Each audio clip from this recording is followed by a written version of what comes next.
Hello, my fellow Christian fiction lovers. Welcome to another video. Today I have a massive book haul to start the new year.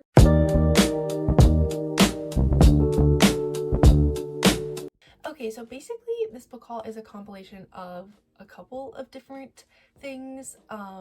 One of these books is a Christmas gift. Technically they all are because they're from Christmas money. But then second, I ordered the two main series that I'm going to be reading this year.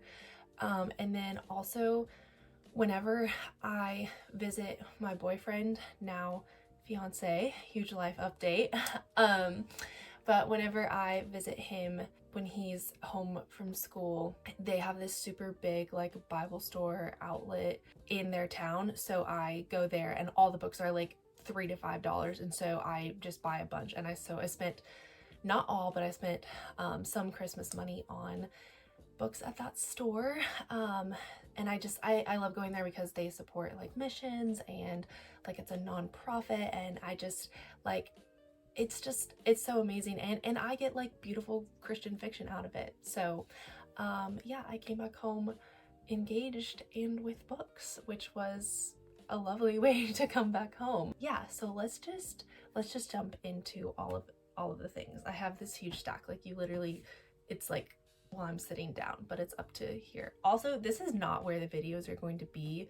This is just where the pile has been sitting, and I didn't really want to pick it up and put it on my bed where I normally film. So yeah, let's get into it. So this is the first series. This is the Chronicles of Narnia, which I guess I never owned as a kid. I don't know why. I guess I just got them from the library. So I just got a secondhand box set off of Pango Books. Couldn't even tell you like what kind of editions they are, but like they're pretty small. This is what the first one looks like. So yeah, just I guess I'm thinking a pretty standard edition, but I got all 7 books, so I'm looking forward to getting into those later this year. And then I'm gonna set these aside, and I just haven't opened the box because I've been too lazy, to be honest. So let me just cut open this box, but I already know what's in here. Should be the Lord of the Rings books. If it's not the Lord of the Rings books, we're in for a surprise, because I wouldn't know what else it would be. Just give me a moment while I open. Okay, whoever I bought these books from packaged them up so well. Like, this box was not getting opened by maybe even me. Goodness gracious. I also bought these off of Pango Books. Yeah, just because I found a good set of the Chronicles of Narnia on there, and I was like, well, while I'm here, let me just look for... they are in the box a little weird, but that is all right. So, just pull them out. All right. So, I got this little box set with The Hobbit, The Fellowship of the Ring, The Two Towers, and The Return of the King. Is that the right order? I couldn't tell you because I've never read them before, but I'll definitely look it up. Oh, I just opened this one, and the print is so small. This is gonna take me a hot minute. I actually was a little happy because I was like, oh, they're smaller than I thought. Maybe not. But, so this month I'll be reading The Hobbit, which I have read before, and it was fun and I enjoyed it, so I'm excited to read it again. So I'm gonna add this to my January TBR pile. But these are the little 4. So all of these are my like goals for like reading kind of across the year. I talked about it in my goals video. Go ahead and check that out.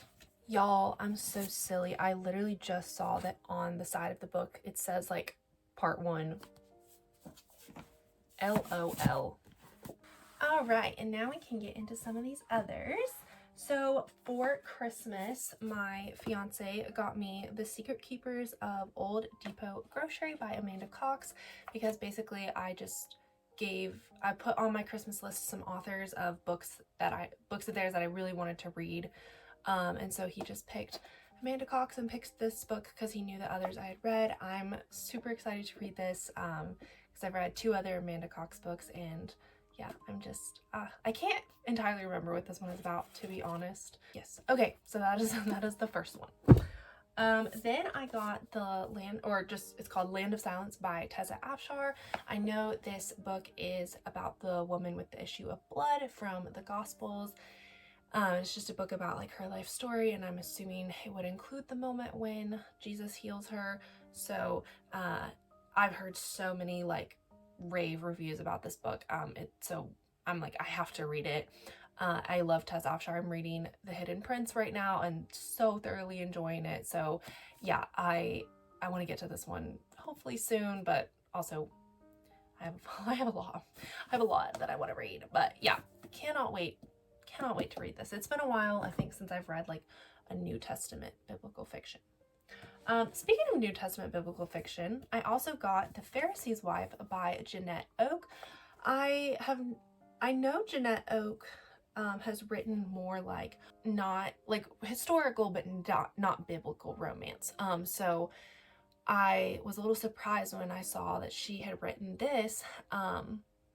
But you know, I'm like, you go girl, put out a book in a new genre. And maybe she has other biblical fiction that I'm just unaware of. This is about a woman who goes into training to become a Pharisee's wife, and I believe it is during the time of Jesus. Yeah, and so it's just, I'm guessing about her learning how to be a Pharisee's wife and then probably getting married to a Pharisee. This is all my speculation. I've obviously not read it, but yeah, I've not read Jeanette Oke before. The concept sounds really interesting, so I'm looking forward to this one, and I have seen it a lot of different places.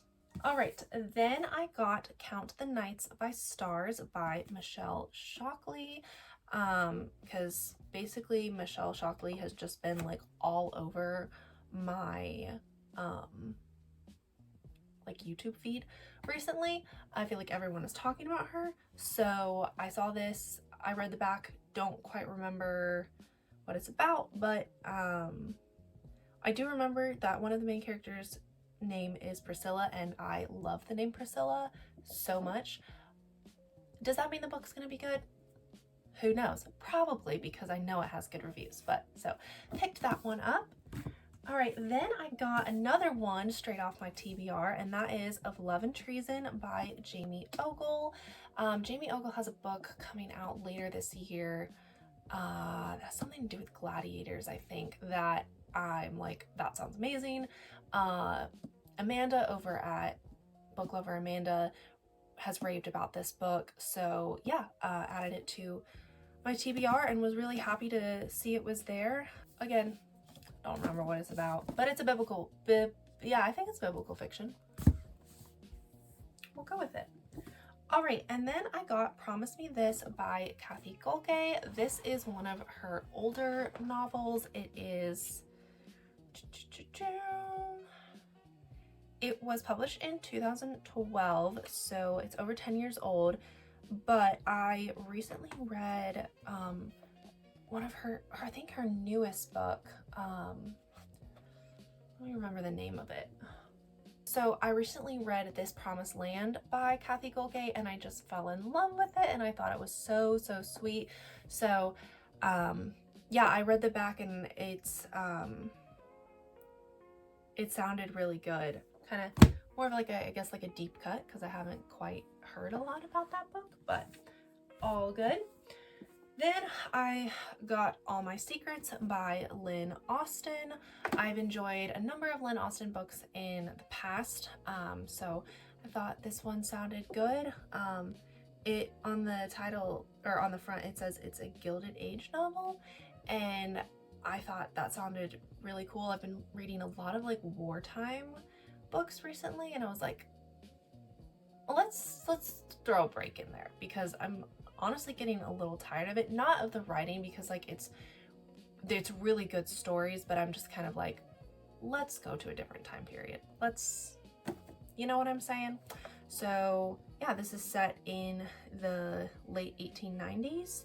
the like back little blurb says 3 generations of women in one family must reckon with the choices they have made and their hopes for the future. And I just heard Kay over at Kay's Library say that Lynn Austin is really good at writing generational stories, which I seem to remember from some of the books I've read from her. So yeah, very intrigued with this one. And then I got Hope Between the Pages by Pepper Basham.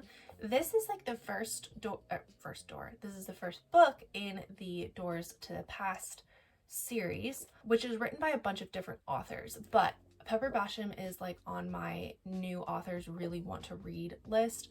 So, and this book is on my TBR. It's been on my TBR for literal years, like so long. And it's so much smaller than I thought it was going to be. So I'm like, why have I waited this long to get it?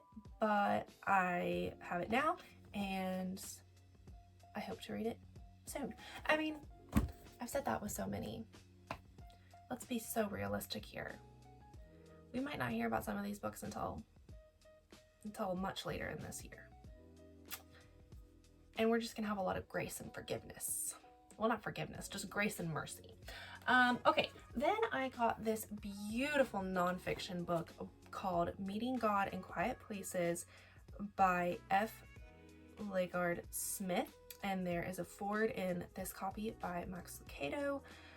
Anyway, the cover is just so beautiful. The inside has a ribbon in it, but the inside is just so quaint and cute. And basically, I did not just get it because it looked pretty, though that is part of it. But basically, it is 31, I'm pretty sure it's 31 little devotionals. Yes. From the author's perspectives of living on the English countryside and just living a quiet life and what it looks like to live, like what the title says, like meet God in the quiet places. My overhead fan just turned on out of nowhere. Okay, let me go turn that off. Okay, that happens sometimes. We're back. But anyway, yeah, so just their perspective on meeting God in quiet places and just quiet moments, and just kind of like finding stillness. And that is something that I have been trying to do more and more of, just a lot in the last many months, year. And it's something I want to prioritize more and just keep like pressing into in this new year, as I am like so busy and I just find my calendar always full. I want to have like the quiet moments with God still. So I'm happy to keep reading things about it, and excited to kind of, just read this perspective from this author. I think it's a bit older, but I'm actually not sure about that. Yeah, so the original book was published in 1992, but I'm pretty sure this copy is newer. From what I've flipped through, every chapter has this illustration on the cover page, and I just think that's so sweet. So yeah, I'm looking forward to enjoying this book. All right, and then I picked up 2 Bible studies. So both of them are life change studies, which I have not done before. I've seen them on Amazon, but I was finally able to be in a bookstore and actually look through like what's in the study and decide if I wanted to do it. So I picked up this one. This is 1st, 2nd, and 3rd John. My fiance and I will be going through this one together. I guess for like a year and a half now, we've been together almost 2 years. But yeah, for about a year and a half now, we've just consistently done like a Bible study a week, like once a week. So this is what we're going through now. And then for my personal like quiet time or personal study, I picked up this one on 1st and 2nd Kings. I just finished 1st and 2nd Samuel, so I'm just continuing to go through the Old Testament, and hopefully I'll get through, not hopefully, I will get through 1st and 2nd Kings in the next couple of weeks. And yeah, that's the haul. That's everything. It was a lot. Oh, bless it. That was a lot. So all in all, including everything, I don't want to pick it up, but including everything, that was 22 books. Plus everything on my current physical TBR. Yeah, that's a little overwhelming, but it's okay. I love to have options. I'm excited about it. It's so many options. It's so fun. I loved getting to spend some of my Christmas money on it, and I'm happy that I got to share it with y'all. So let me know if you've read any of these books, what content you want to see with these books, all the thoughts. But thank you so much for watching this video. If you liked it, go ahead and give it a like, and if you want to see more content like this, go ahead and subscribe, and I will see you in a video very soon. Bye.